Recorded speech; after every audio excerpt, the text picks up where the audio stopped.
Olha, uma das coisas que eu vejo que atrapalha muito é a insegurança, né? As mulheres sentem muita insegurança na hora de decidir sobre o vinho, na hora de escolher o vinho para comprar, na hora de ler o rótulo do vinho, na hora de identificar o estilo de vinho, a origem do vinho.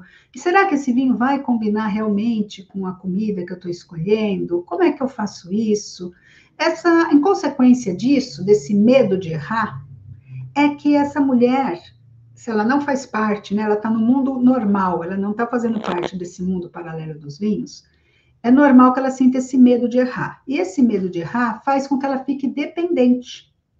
Ela se sinta sempre dependendo de algumas coisas, das muletas. Então, dependendo do celular para pegar na internet a diquinha do momento. Dependente da opinião de terceiros. O que, que o outro vai achar, o que, que o outro acha, o que, que o outro gosta, o que, que o outro sente. Só que aqui no vinho, gente, a gente tá, é o nosso sensorial. E é meio que não dá para você transferir isso para o outro, dá para você compartilhar com o outro, isso sim, mas não dá para você se apoiar somente na opinião de terceiros. Não estou dizendo que não é importante compartilhar opiniões e escutar opiniões, né? E até provar coisas que nos sugeriram, não é isso. Mas assim, você ficar dependente por medo de errar, é uma muleta, sinceramente, é um pouco o que eu vejo, né? E aí essa dependência da internet também, deixa eu olhar na internet, ou então deixa eu olhar nas pontuações, alguém pontuou. Como é que você sabe se a pessoa que pontuou sabe mais ou menos de vinho do que você? Eu tenho lido algumas resenhas de vinhos do pessoal que pontua em sites aí aleatórios, e quando eu começo a ler, eu falo, mas como é que é isso? Eles estão falando do mesmo vinho, e um está falando que o vinho é madeirado, e o outro está falando que o vinho é jovem sem madeira. Eles tomaram o mesmo vinho? Eles pontuaram. Vocês já pararam para ler de verdade essas coisas? Para ler um dia, mesmo sem saber nada de vinho. Começa a ler para você ver as incoerências que você encontra ali. Entendeu? E aí você está se apoiando nisso, aí sim você começa a se sentir mais insegura, porque você não sabe se o que eles estão falando é verdade ou não, porque você não sabe como saber se aquilo ali é mesmo certo ou errado. Né? Porque você começa a ler aquilo e fala, ué, mas peraí, mas aqui ele está falando desse vinho Cabernet Sauvignon. Aí você olha no rótulo da foto que está ali e é uma Merlot. Falei, mas peraí, ele está falando da Cabernet Sauvignon do tal, e agora tem uma foto da Merlot? Como é que é isso aqui? Eu nem leio, eu nem vejo mais isso, porque eu fico doida. Eu falo, que é isso? Não dá para confiar assim, dessa maneira, cegamente. O que dá é para você ler, sim, essas coisas. Eu não estou dizendo para você não olhar na internet, mas você tem que ler com um senso crítico, né? Com um olhar crítico, com um olhar avaliador. Nem tudo que está na internet é uma verdade absoluta. E tem muita bobagem na internet também, né? Vamos combinar. Então, assim, é aquela coisa de você ter realmente a sua opinião própria, a sua percepção, e sim usar as ferramentas a seu favor, e não ficar dependente das coisas, tá? Também uma consequência dessa insegurança é você restringir, se limitar, você se limitar à sua zona de conforto. Ou seja, você sempre ficar com os mesmos vinhos, com as mesmas uvas, do mesmo jeito, fazer sempre a mesma harmonização, a mesma combinação, ficar ali no arroz com feijão, né, da harmonização, né, e perder todas as descobertas que você pode fazer nesse maravilhoso mundo dos vinhos, porque tem muita coisa para a gente descobrir. Como eu falei, eu mesma não degustei ainda todos os vinhos que eu quero degustar na minha vida. Ainda tem muita coisa para descobrir. E é essa parte da descoberta que é o mais gostoso, é o mais interessante. Mas se você tem insegurança, você mesma se autorrestringe, você se coloca num lugar limitado, na sua zoninha de conforto, quentinha, né? Tudo bem, tá quentinho, tá gostosinho, mas você perde o melhor das descobertas aí do mundo do vinho. Né? E você ficando só com um ou dois tipos de vinho, uma ou duas uvas, como é que você vai querer arrasar harmonizando? Não dá para arrasar harmonizando só com duas uvas. Olha o tanto de receita. Ó, não precisa nem ser muito, né? Não fazer muita analogia. Olha o tanto de alimentos que a gente tem, o tanto de ingredientes nas receitas, o tanto de receitas, o tanto de método de elaboração da receita. Não é a mesma coisa fazer uma carne cozida, uma carne moída, uma receita com a carne crua e uma receita com a carne na brasa. Já falei quatro. E aí você acha que no vinho a gente não tem essa diversidade? Essa é que é a parte legal. Se na comida a gente tem tantas receitas, tantas diversidades de receitas, tantas releituras de receitas, às vezes a mesma receita em outro país é um pouquinho diferente, já dá outro sabor, sabe? Inspirados, né, em outras coisas. Imagina, olha o pastel de feira. Quantos sabores a gente tem em pastel de feira? Será que não dá para harmonizar um monte de vinho com pastel de feira? Dá para harmonizar até vinho doce de sobremesa com pastel de feira. Porque tem pastel de feira doce.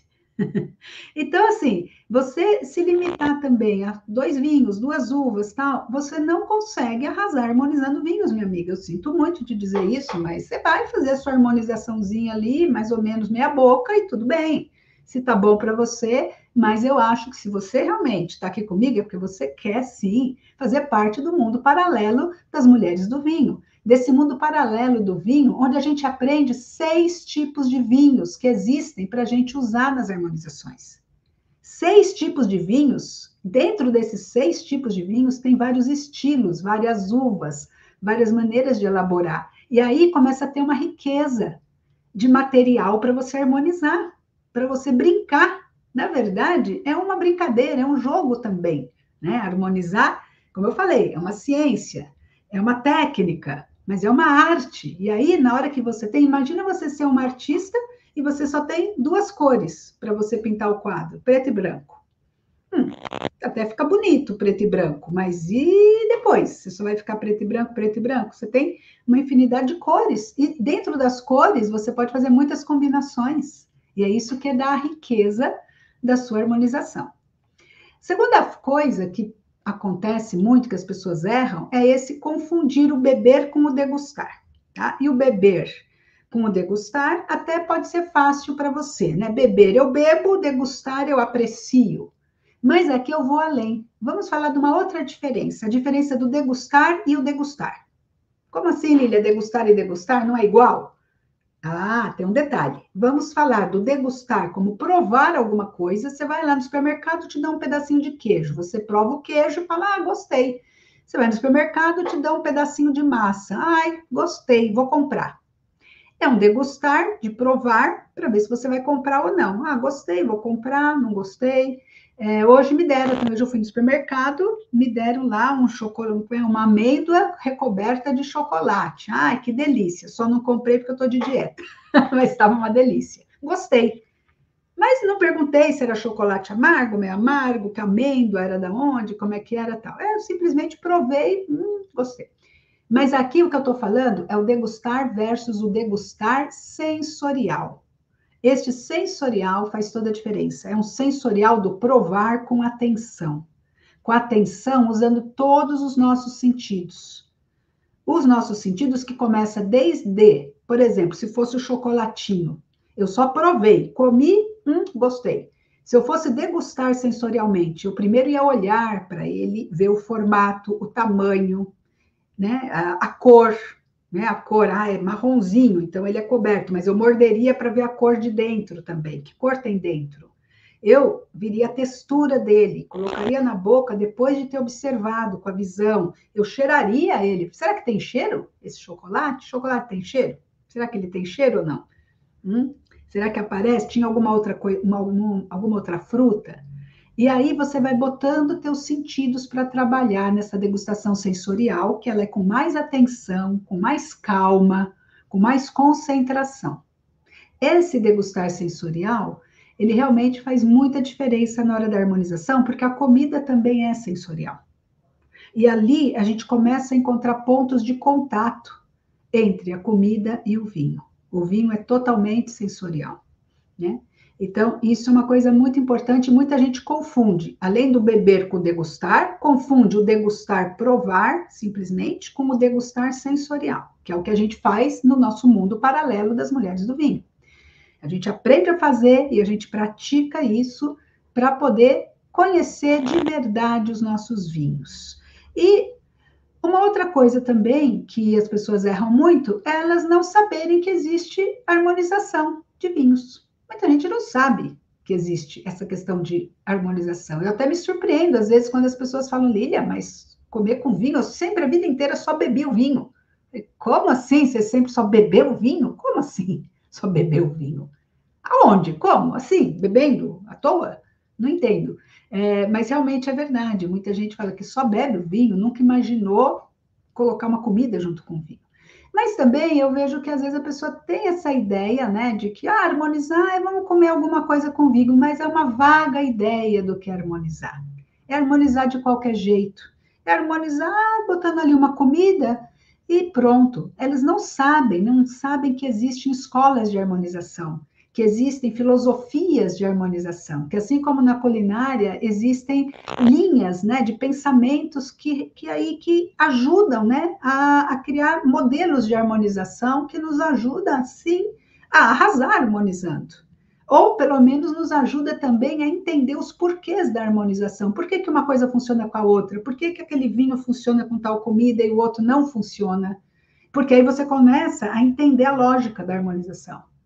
Então, não adianta dar essas pessoas, geralmente, que não sabem a harmonização, ou que têm uma vaga ideia, elas fazem, aí dá certo ou não dá certo, tanto faz, e elas vêm com aquela bela desculpa, é meu gosto pessoal. Mas realmente não deu certo, e elas falam, é meu gosto pessoal. Aí eu falo, você tem um péssimo gosto pessoal, né? Porque realmente ela não sentiu o total prazer que aquela combinação ou que uma outra combinação poderia trazer para ela. Ela nem sabe o que aconteceu ali. Ela não sabe nem por que não deu certo. E pior ainda, se deu certo, ela não sabe nem por que deu certo. Portanto, ela não consegue nem repetir de novo, porque ela fez tão aleatoriamente que ela não entendeu o motivo daquilo ter funcionado, ter dado certo. Portanto, ela não consegue repetir de novo, não consegue fazer de duas vezes a mesma coisa. Então, assim, eu falo às vezes um pouco com essa ênfase, minha amiga, mas é para te ajudar, tá? E assim, não se sinta, se você está nessa circunstância, não se sinta aí, assim, não é querendo como se diz, te colocar numa posição aí desconfortável, mas na verdade é abrir teus olhos para que existe algo a mais. E se você é uma mulher que realmente gosta de vinho, como eu gosto, você vai gostar de saber disso que eu estou te falando. Porque existe um caminho para você aprender essa harmonização, sim, para você fazer essa harmonização e conseguir repetir essa harmonização quantas vezes você quiser, e inclusive ir além, você criar sua própria harmonização, tendo os recursos necessários, conhecendo as escolas de harmonização, as técnicas de harmonização, os tipos de harmonização, para você, na verdade, conseguir repetir isso e fazer suas experiências e ter aquele efeito uau que o vinho é capaz de te dar quando ele junta com a comida e causa aquele efeito, né, de um terceiro elemento ali que surge.